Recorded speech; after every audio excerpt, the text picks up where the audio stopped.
Hello everyone!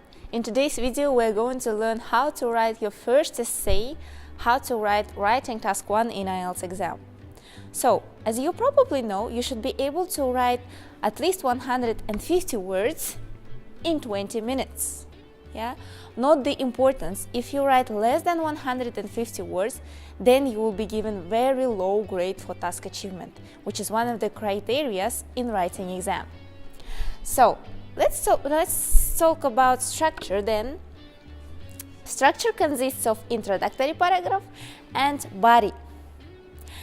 In the introductory paragraph, you can write from 1 to 2 sentences.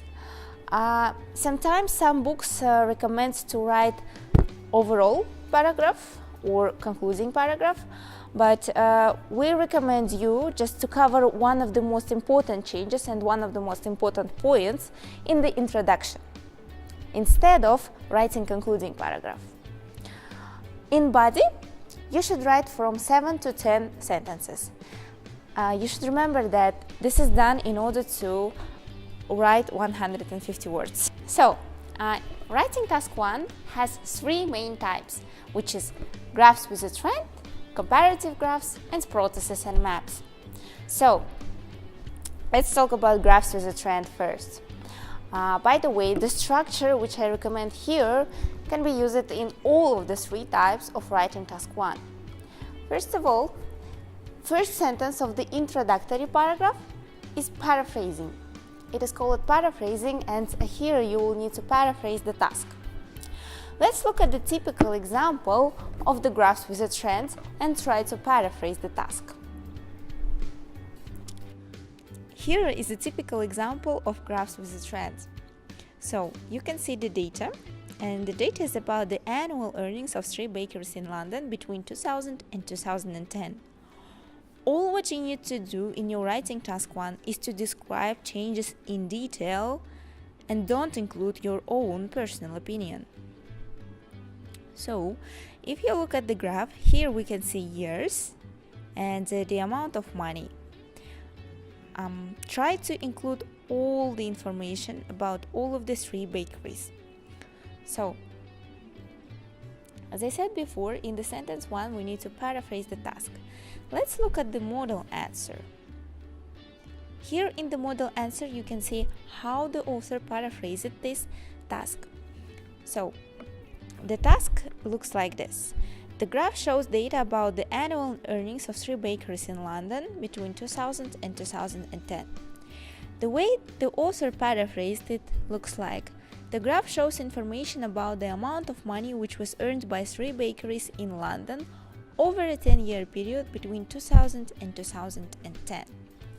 So, when you paraphrase the task, try to change all of the words and try to paraphrase them in your own words. So, let's learn how to paraphrase. The first method which you can use in order to paraphrase is to use how much. And the second method which you can use in order to paraphrase is to use the amount. Let's look at the example. The graph shows information about how much money was earned by 3 bakeries in London over a decade between 2000 and 2010. Or you can use the amount in order to paraphrase. The graph highlights data about the amount of money which was earned by 3 bakeries in London over a 10-year period between 2000 and 2010. By the way, it's very important to paraphrase another words such as graph. There's lots of examples how can you paraphrase the word graph. You can use diagram, chart. Instead of information, you can use the word data. And instead of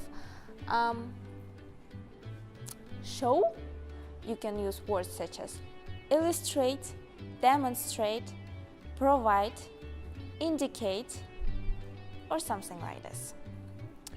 So, and by the way, in order to describe a period of the graph, you can use words such as between and or you can use from to. So, In the sentence number 2 of our introductory paragraph, we provide the reader with an overall sentence where we cover all of the main information and all of the main points.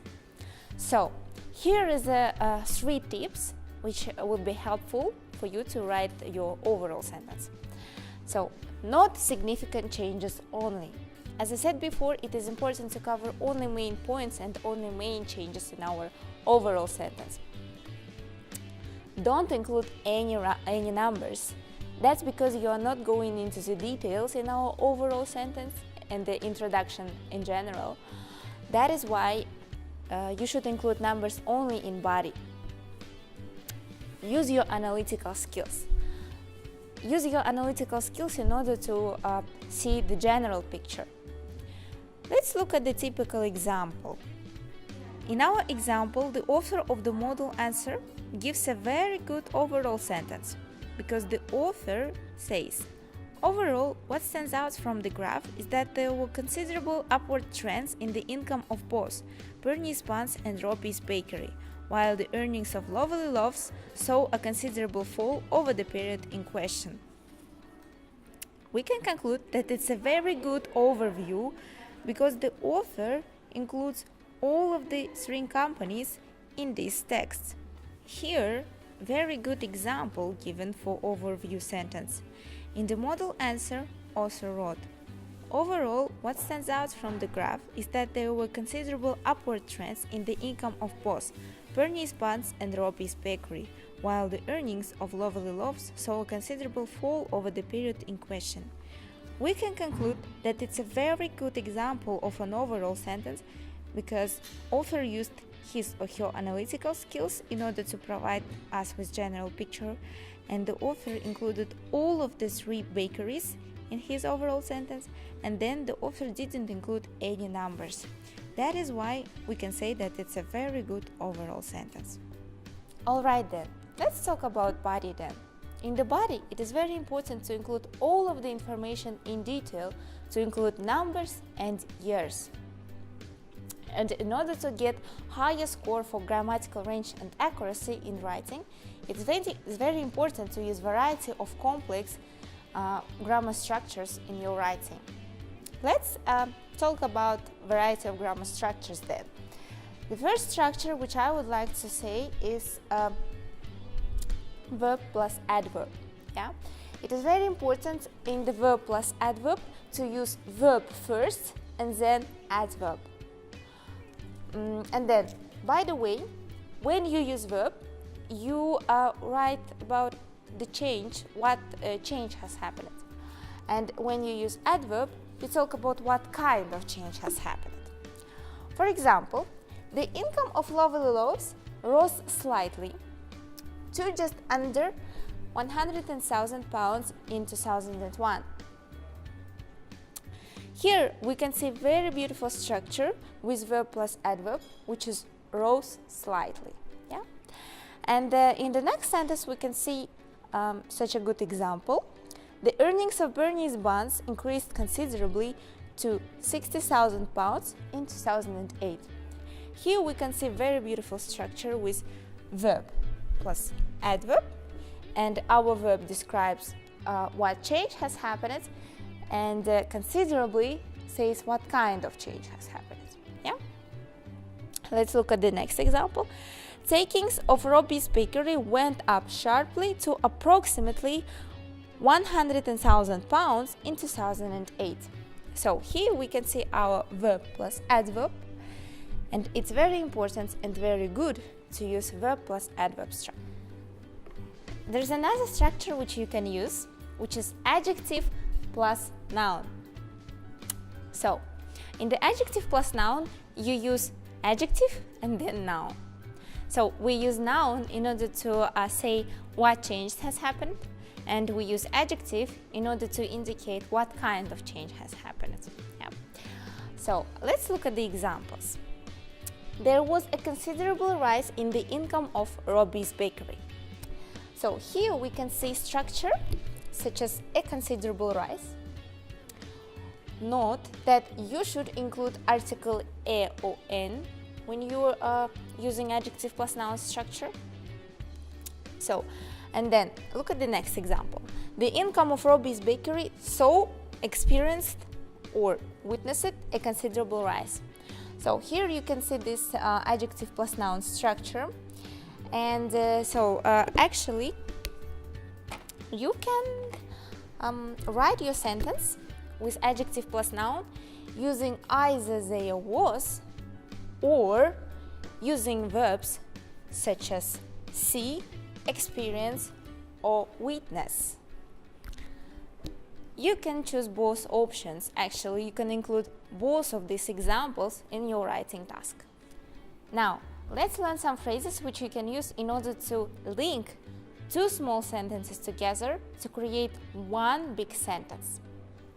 Okay, so you can use some phrases at the beginning of the sentences, such as following this, at this point, next, subsequently.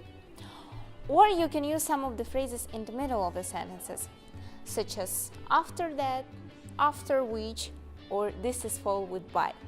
Let's look at the examples. Look at these two very short sentences in the example. There was a steady fall to £80,000, income recovered to £90,000 in 2004. So we can link these two very short sentences and make one big sentence using after which. This will improve our score for grammatical range and accuracy. It will sound like there was a steady fall to £80,000, after which income recovered to £90,000 in 2004. Let's look at the next example. Here you can see two very short sentences. Earnings dropped sharply to just over £60,000. There was a slight dip. You can use linking words such as at this point in order to link these two sentences. Earnings dropped sharply to just over £60,000. At this point, there was a slight dip. Let's go to the next example. There was a slight rise to just under £60,000. The figure went down considerably. Let's use subsequently. There was a slight rise to just under £60,000. Subsequently, the figure went down considerably. Or take a look at the next example. Income fell significantly to £40,000. The number leveled off. Let's link these two sentences using next. Income fell significantly to £40,000. Next, the number leveled off. And finally, that were the most useful pieces of advice which you can use in order to succeed in writing task 1, in graphs with a trend especially. So, in order to succeed, please do improve your vocabulary, do lots of practice, and use the structure which we've learned today. So, see you next lesson.